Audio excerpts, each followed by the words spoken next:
Hello and welcome to Two Girls in a Pod. I am Sharon. I'm Christy.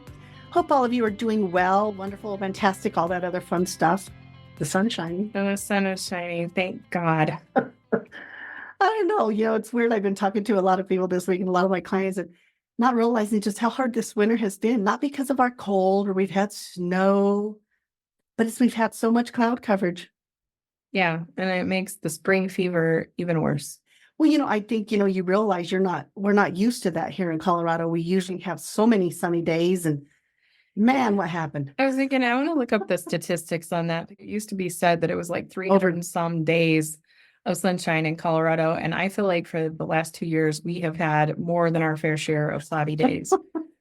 Not only that, I think it's been increasing a little bit and, it's affecting people. Mm-hmm. It's crazy. Yeah. And I know even for us, we've been there talking, oh my God, we want to get out. We want to do our hiking. We want to do that. And then you look out and it's all cloudy and you're thinking, oh my God, what is it, like 5 o'clock? And it's only like 10 a.m.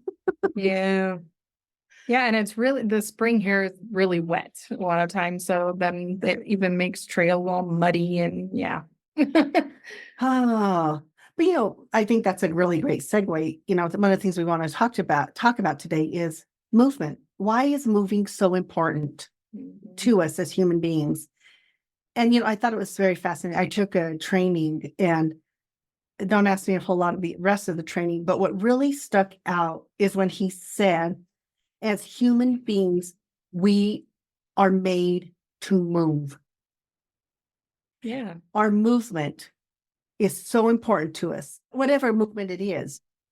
Yeah. And I think that's the thing that people don't realize is that it doesn't even have to be a lot. I mean, if it is a lot, you'll see the benefits of that, but even the smallest movements is beneficial to you. I know. And, it's funny because I'm always moving. You are always moving. And I think you had mentioned that he even said about that in the training, that even if you are stuck at a desk, having movement, even with the hands and those kind of things, we've talked about the importance too about, because you do back-to-back sessions every day, even getting up in between those sessions just to get a few steps in. And I do. I've made that part of my practice. It's a little harder on Wednesdays because I'm in office. Mm-hmm. And so if my client's here, I don't like to make them wait. So I'll go right in. And so I don't get as many, if I'm lucky if I get about 2,000 steps or a little over 2,000 on that day. But when I'm at home, I make it a practice of pausing, getting up, walking, go up and down our stairs, do something really to keep that movement going. And, I find that it helps me to feel different. Definitely. Yeah. But I do have to tell you, I tend to play with the Slinky in session. They can't hear it because, of course, headphones and stuff like that. Yesterday, my last client, I'm doing the Slinky and I'm there like, oh shit. It got stuck in my cord for my headphones. So I tell him, I said, just 1 minute, please. So I take my headphones off and I'm getting them out. I put my headphones back on and he just kind of looked at it. I said, okay, I cannot tell a lie. I said, my headphones got caught in my Slinky. He goes, oh, do you have a Slinky? He goes, I have a Slinky at work that I use, but it's only a little finger one. He goes, I've never got it to do the tricks. And I said, oh yeah, you can make it go downstairs and stuff like that. So then we start talking about a Slinky. But even like, even like with him, he talked about having that. And so even when I'm in session, it doesn't matter what I'm doing, whether I'm watching, I tend to move. So what many of our friends have learned about Sharon is that she always has fidget toys. Those are big for her. So she's gone through several of them. She'll play with them until they fall apart. And she has to have something like that. So even in times that she's gone to trainings or anything like that, she always has fidget toys with her, which is a good idea. In my defense, as a play therapist, I would go to trainings and they give you this bag with little fidgets. And actually, they gave us a little rainbow colored Slinky this one time. And so my coworker's next to me and the person speaking. So I'm doing my Slinky and I'm very engrossed in my Slinky. I probably should have been more engrossed in the speech. I admit it. But I really was fascinated with the Slinky and how I can make the colors do different things. And, and I'm doing all this. And then all of a sudden, my coworker kind of taps me. And so I pause. They're no longer speaking. The speaker's no longer talking. They're all watching me with my Slinky. Yeah. I had to put my slinky away. It was very sad. But once again, it's movement. That movement is part of life. You know, one of the things you start to realize is that when you start to see people slow down, they don't get as much, they're not getting up and walking. And I know that was very hard for my dad. My dad, oh my God, he was a walker and he was a fast walker. My poor mom. Mom just was like, I'm going to get there. She wasn't going to run the race. You know what I'm saying? My dad, ask Christy. Yeah. So as they got older, none of that changed. He was always off and on the go. So Sharon, she walks fast too, like him. So they were always walking ahead, and I was always staying back with her mom, walking with her mom because so much slower. And yeah. It wasn't that she couldn't walk fast. She just didn't show the need. I think even like you. Mm-hmm. So we've learned in our relationship that I slow my step down a little bit and she brings hers up a little bit, but we'll still do that because we'll be walking and I'm talking and she'll stop and do something, but she don't tell me nothing. And then, I'm there talking and then I turn around and there's a complete stranger there willing to answer my questions sometimes. So anyway, you find those in relationships, right? But that movement is so important. And I saw that with my dad because movement was so important. He was such an active man.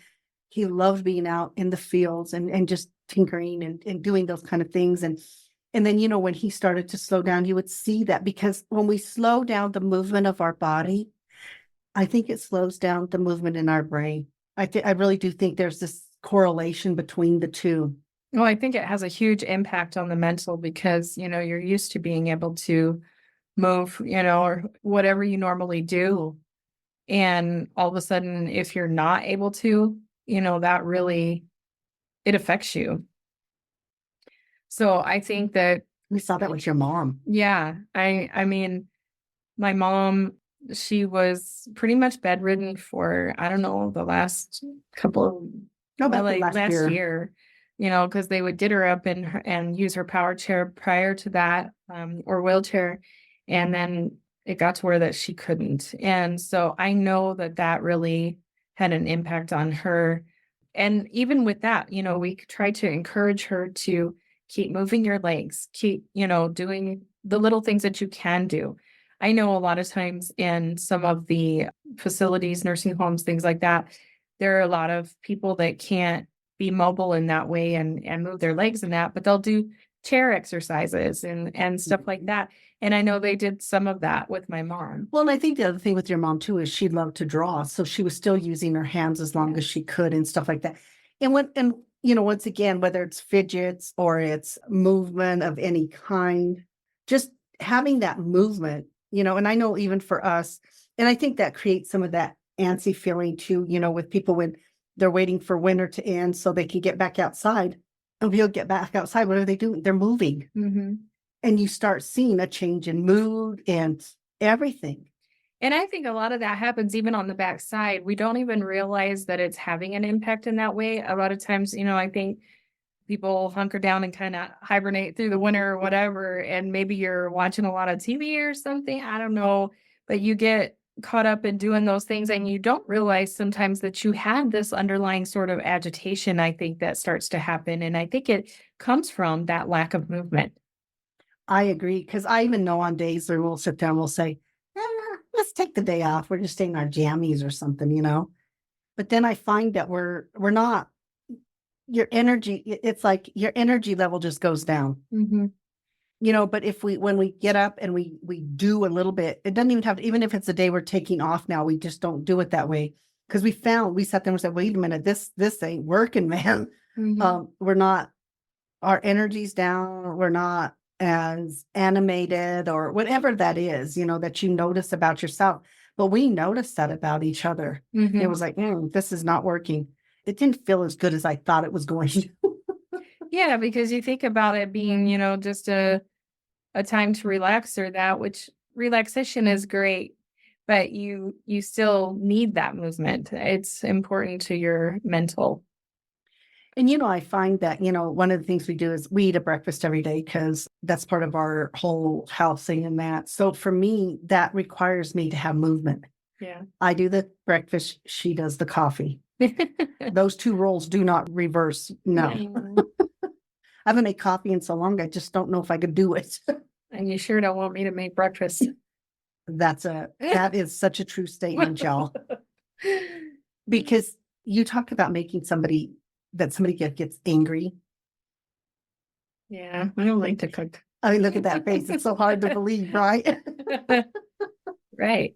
But yeah, it's not something you like to do. But so we get up, we do that, and then we get steps. And I always tell you one of my things is I always like to get at least a mile in before I start my job. The cool thing is when it gets warmer, then we actually get out and we can walk and do some other stuff, which kind of is fun too. But we stopped using the excuse of, oh my God, it's cold outside, we can't do that. I don't know why we didn't get a treadmill. We have other workout equipment. We have a spin bike. We have Wow. a rower. We have all these things. We did not get a treadmill. We need space. Yeah, all of our equipment takes up our room, Yeah. the space of our room. But it was that thing of, oh, we don't have that, early on, not now, we've been doing this for a little bit, but that would be our excuse. Oh, it's cold outside. We're not going to walk, all this other stuff we use as excuses. Well, and for years you've had a lot of allergy issues. So getting out in the elements sometimes was quite a challenge. A horrible challenge. And I know so many more people have allergies, and I know that actually comes into play, and I can respect that because it was really bad. I was there like, no, I can go out and I can do this and I can walk in the woods. I'm allergic to things out in the woods. I'm allergic to everything outside. And, I thought one day, what, forget this. I do some allergy. It's called Kick-Ass Allergy. It's an all natural. It's an all natural thing. It tastes like I'm eating the outdoors. Just like it does not taste good. But what I found is it really does help. So I can do some of that. And now I'm not on any allergy medication. My allergies get really bad, or if I know I'm going to go out and maybe do those kind of hikes and stuff, I do the Kick-Ass Allergy, and I can actually do it now. So a lot of things have changed too. But I think also the fact that we're moving. Yeah. And I think that's a huge thing, even for that overall health and stuff, is that movement that we're doing. We really work on keeping that consistent. It really contributes to a strong, healthy immune system, I feel like. And you're right, not having those kind of excuses, because even moving inside your house, whether it means that you're running in place or those kind of things, we have implemented that stuff.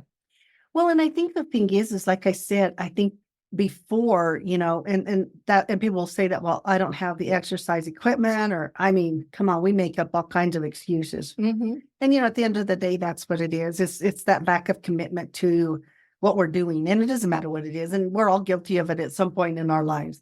And, sometimes you're on board and the other person's not on board, and vice versa, because we've gone through that. So she might be on board, I'm not. And then we flip, and, it's just that. But, once you get that synchronicity, it's really amazing. And so now, I think we really not push each other, but encourage each other. Yeah. And I think that what you find is, because a lot of times it's just the getting started that is the biggest challenge of it. Because then once you get started and you start feeling the benefits of it, you are inspired and encouraged to continue on. Exactly. Because something that really motivates one is when you're walking up the stairs, and by the time you get to the top, flight, it's only, and then you think, oh my God, that was a lot. And you look down, you've only gone up 7 steps and you're breathing. Yeah. Now we can run stairs. We don't breathe heavy. We can walk and talk. But, seriously, those things, you don't really realize how that lack of movement, and that's what it is. We didn't realize it, even that we just had to have movement. When I was doing that, where I would just do back to back. And, when I was in office, I would go into my office and I would do this. And so people probably thought I had the weakest bladder in the world. But after every session, I would get up and walk to the bathroom. Well, that was the furthest spot from my office. So that's where I could go in that short period of time. So I go in. The other thing is I wash my hands in between every session. It just, we just do, I don't know.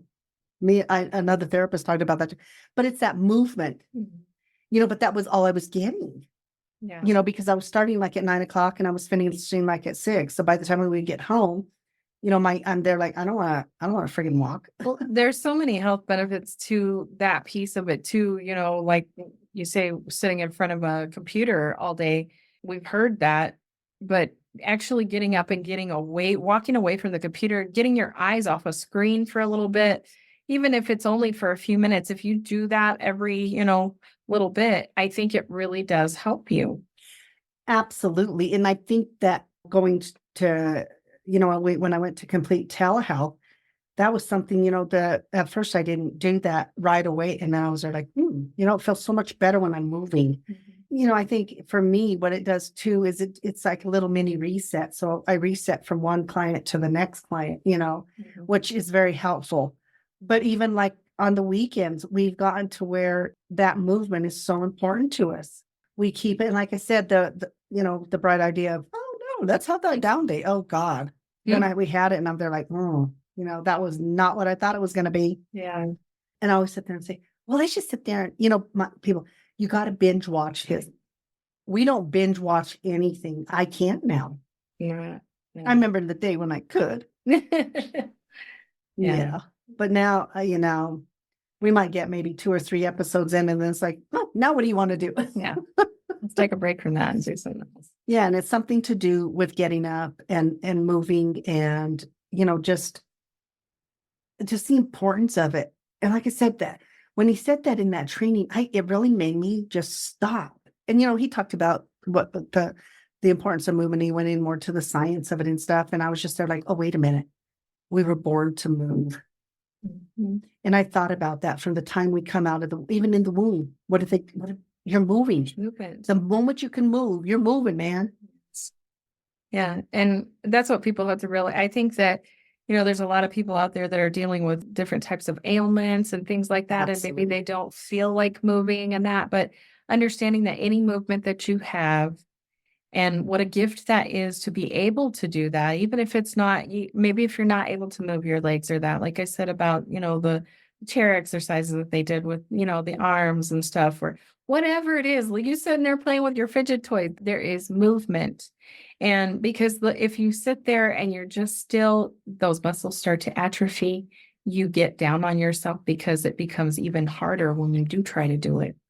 And I think that's a really good point, because I think what happens sometimes in the mind is there, oh, I really should get up and move, and then, or I should get up and walk, or I should do something.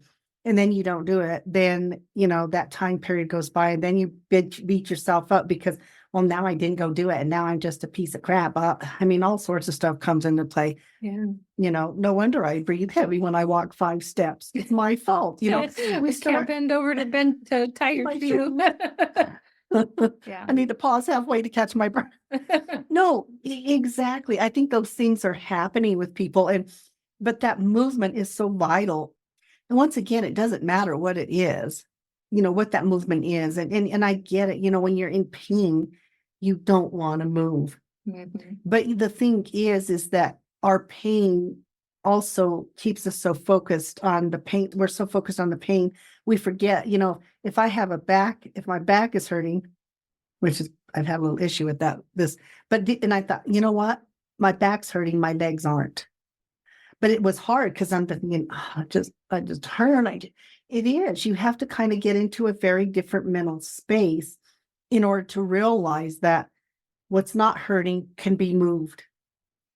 Well, and we talk a lot about the energy that you feed. So I really feel like that we have a little device at home that you exercise your fingers with, that you squeeze. It's for gripping. Yeah, it's for gripping. If that is all that you could do, and you were focused on that to really build your strength in your hands, say, for example, those things, if you're focused on something like that, I feel like that feeding that energy is going to give you maybe the strength to do something else. It'll lead to more. And I agree. And I always tell people, it's baby steps. It's not like go out and run a marathon. Mm-mm. What we thought was really cool was last year, we were doing some hiking and we decided we're going to run some of these. Yeah. And we were there like, oh my God, we can, and we kept talking. Yes. And it was like, oh, what a feat.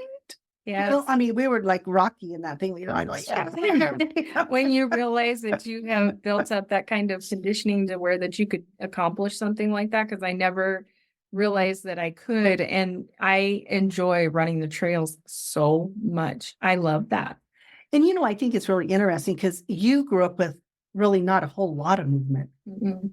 And when you think back to not having that movement, what is the body like? I don't know, I didn't have that opportunity. Remember, I grew up on that farm.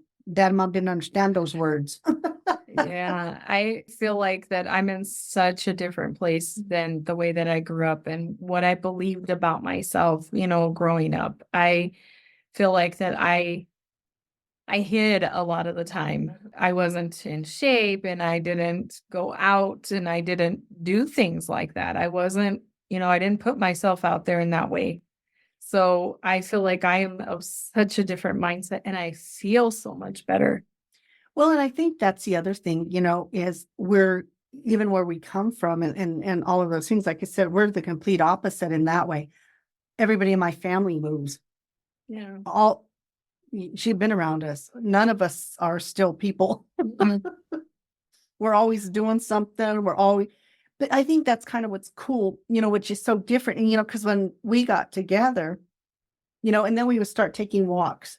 Mhm. We would go walk to the park in the place that we lived, and it was just gradual things, but you wouldn't come all the time. And then, after you started, then you would start coming a little bit more. And I think that that's the other thing. We have so many self-image problems, and our self-image keeps us from movement, which is it's movement that's going to change our self-image. Yes. You know, The more you that- do it, the more you realize how capable you are. And I thought that was interesting because I know we had a conversation and you were saying that, you did not realize like you were capable, Yeah. and like you didn't have confidence to run, I didn't see myself as an athletic kind of person at all. Neither did anybody else because I never did anything like that. Yeah. and I think that was one of the things, when you started this, you said it wasn't about losing weight, it was about being stronger. Yeah. Why was that important? I mean, losing weight's great, icing on the cake for somebody that didn't start out that way. But, I felt like that I wanted to feel capable. And through that physical strength, I felt that it was empowering. So physical, because one of the things is you do more weight training now. Did you ever do that growing up? Oh, no, Oh, no, okay. nothing like that. She didn't even do PE, people. Nope. Jeez, not even PE. No, nothing like that. So you were really not. Were you one of those kids who just went and stayed in your room? Pretty much a lot of the time. Yeah. I mean, our church group would play softball, and I went faithfully all the time, but it was just to hang out with friends and talk and watch the game. And I loved watching it. There's something about watching baseball, softball, that kind of thing. I do love watching it, but it's not. Just so you know, yesterday I'm working. She works. She was upstairs, and so I get off my session. I go up and and I'm thinking, what am I here? She has a baseball. She has the Dodger game on. First day, spring training. Yay. And what was that score again? 14-1. But yeah, Tasting good. and I mean, it's even watching it. It's just that activity, and getting out, moving, whatever that is, because once again, I really do believe that it is so tied into the mind, and when we're mobile, there's a sense of independence. Yes. It's like if I'm mobile, I can go places, I can do things. There's an independence about me, Mhm. and that's why people, if they're not mobile, they're getting their walkers and stuff. And you see those people, I just love that, they're out there pushing, moving along. Doesn't matter. We, where we live, not that far away, there's it's not an old It's age just home. assisted It's living. assisted, yeah. And there's a group of elderly that walk around the block by our house. And there's Thankfully. one in particular, every day he is out there walking, and you can just see it. And some days he kind of scares me because I'll see him come down the road and he doesn't look real stable. And I'm thinking, oh man, I hope he doesn't pip it. But he He does. hasn't yet. He gets out there like every day. Yes. And it's so amazing because you just see it. And as he's been walking more, his step has increased a little bit and things like that. I remember when back home, a lot of people would walk because it was this very small community. And I remember we looked out the window one day and there was this man walking. He is very big, very big. Yeah. But even when he was walking, it was like slow. And it was almost like half steps. I mean, That's what, super slow. but extremely heavy. Yeah. But we got to watch this man. We got to watch his progress because it was right outside our window. He walked the same little route. Yeah. And it was amazing to watch the transformation in him. Yes. I mean, it was amazing. Yeah. When we say walk at a slow pace, I can't even tell you. I mean, he would walk extremely slow. And But- almost like pause after the step. Mhm. So it was just like almost like a sloth. Yeah. But over time, you saw Oh my goodness. the weight started dropping off. He was able to move just a little bit more. You could see him increase his pace a little. And, we ended up moving, but, we asked somebody and they were telling us that he had lost a lot of weight and he had just continued to walk. Mhm. Think about that. That gave him freedom. That gave him mobility because when he first started, you could tell it was a struggle, but to have that determination and that consistency was amazing. And I would imagine he brought himself back from a brink of he was probably wheelchair bound at or that at least bedridden or something. 'Cause at the first of when he started, and he reversed that. I mean, you could see such a difference. And that's what I mean. That even in that thing, even as we watched him walk the first few a little bit, as you could just see it was more concentrated. But then you could see the elevation in that mood. He was looking around, he was, taking stuff in, and you could see that change in it, and I think that we would do that with June, our neighbor. It was our sister. We would do that with her. Sometimes you would just kind of feel if you weren't feeling the best mood or whatever, instead of sitting around, when you would have that, neighbor, do you want to go for a walk? Or do you want to go for a walk? And just how you would feel afterwards. Yep. Improve the mood.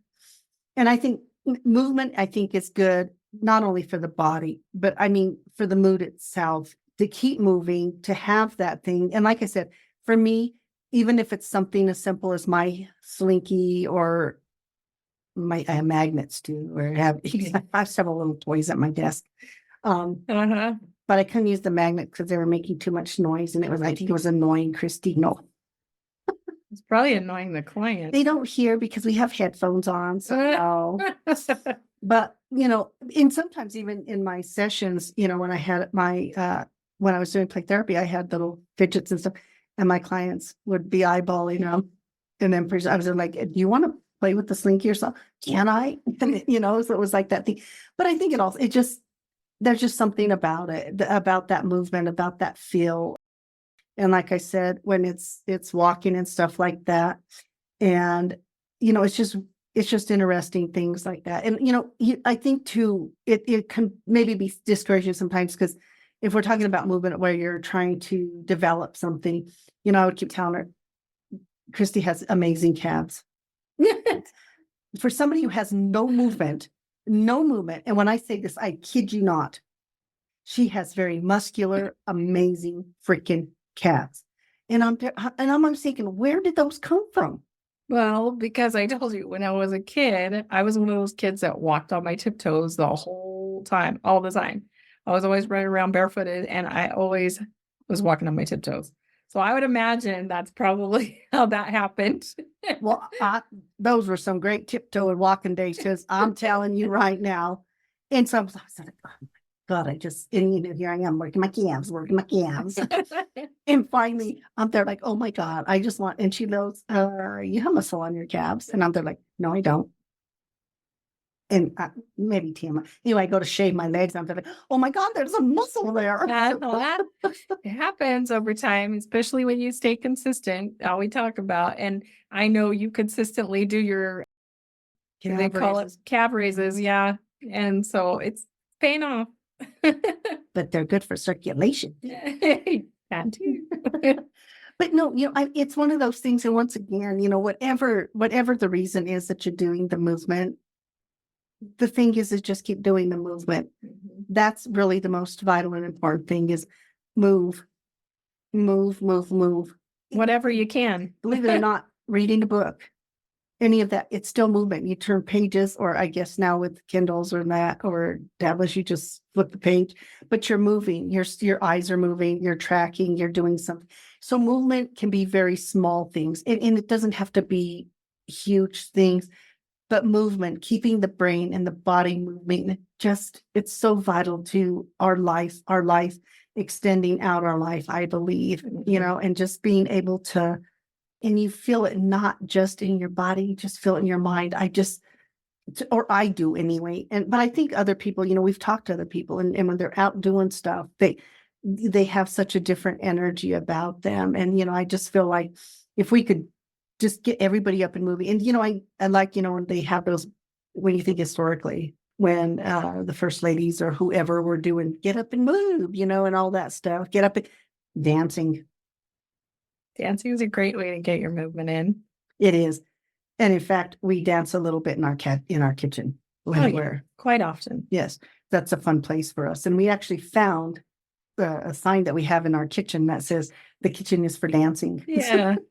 How cool is that? Somebody had the same idea we did. Exactly. And they put it into words. Yeah. And put it on a little plaque, and now it's sitting in our kitchen. But it's a good representation. But we love to dance. Yeah. And you know what I think is interesting is when I think about my grandma, my mom's mom, I remember this so clearly. She comes over to visit. She was already 90 years old. Yeah. And we were at our house, and my nephew was there too. And we put on some Spanish music, and my grandmother, 90-year-old grandmother, she out there dancing on our hardwood floors, having a good old time. We were out dancing. And you could just see that in her. She loved to dance. My family loved to dance. My parents danced and stuff like that. So that's what I mean. 90 years old, and she is still out there dancing. Yeah. And to me, it was just such an amazing, amazing thing to see, and to see her, just the joy in her. Well, it's been a great way to create some really great memories, because we've had family and friends come over and dance in the kitchen with us and stuff as we're doing different things. So, I mean, even one of our friends who does not dance, and you know who we're talking about out there. Yeah, she knows. She knows. She danced with us. Yeah. And it was such a great memory. Yeah. Okay, we might have given her glass or two of wine. No. No, it was just fun. Yeah. And so for us, our kitchen, we haven't danced with June in our kitchen. That's on our list. Yeah. Do you hear that, June? Next time you come for a visit, we're going to be dancing in the kitchen. There we go. But I think it's so, have we done with Sandra? Oh, June, Sandra, got to get you in the kitchen. Not to cook. I like to do the cooking, but we do dance. But I think that's the thing. It creates, like you said, those really great memories as well. So the movement itself, whether it's dance, it's fidgeting, it's walking, running, ballet, whatever it is. Mm-hmm. When we were driving, there's a guy, he's got a little kid on the tricycle. Well, he was having movement. However, the little kid was not pedaling. He was sitting. I don't think that counts. No. But whatever it is, get out there. Movement, I think is just so important. And it's so much, we were born to move. And I think if we keep that in the forefront of our mind, that we were born to move. Yes. Then I think people would have more of that movement. I always encourage my clients, get out, do something, go out, just walk out, be in the sun. Now that we have some, and I'm telling, I don't understand why y'all ain't out there. When we have sun, why are you guys not out there? You'll be such much happier people. We all are. Yes. Everybody needs their vitamin D. Really. But that's the thing. So hopefully, now that you guys know, if you didn't know that we were born to move, you'll get out there, you'll move. And like I said, movement takes place anywhere. When we're driving, sometimes when you take those long trips, sometimes you pull over at a rest stop or something. or a gas station. Stretch Because your you legs. got to go stretch your legs and get your beef jerky and Cheetos. I don't know, whatever. God, I miss those days. I was saying that was back in the day. No, but you get out there and you walk around a little bit. And when you get back in the car, you actually feel different. Yeah. You break that monotony and you start to feel a little bit better in all of those things. So whether it's traveling or whatever it is you're doing, Mhm. move. Whatever that movement is, reading a book, movement, anything. Mhm. Sandra's going to love that. She's going to say, oh, look at all that movement I've been doing all these days. Well, it keeps your mind active, and that's an Yes. important part of it. Because your mind's moving. Yeah. The thing is when we stop moving physically, we stop moving mentally because we get stuck. Mhm. So the mind's not moving in the same way either. It's almost like So- you become stagnant and just kind of there. You're just dormant. Yeah, we don't want to do that. Let's not be dormant. Right. Let's keep that fluidity going, moving. Keep moving. those joints supple. That's what we got to do, people. But anyway, as always, we are so grateful for everybody.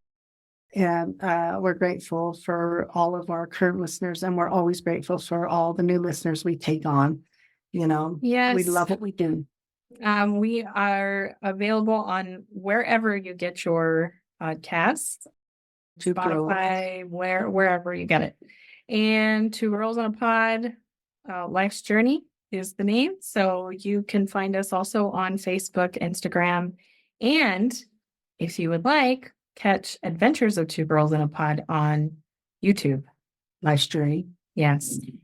Yeah, because, like I told y'all, I love my mixology. So doing a little bit of mixology on there. So if you want to go check out the old fashioned or the top shelf margarita. And if you have ideas for another drink, send it to me. Mhm. Let's do it. One of the things that even like with that, I said, let's do something that people can do, in their homes that, you don't have to, maybe some stuff you already have there, but it's such a fun thing for me. That's another way I'm moving. I'm shaking most things up and, it's fun for me. This is true.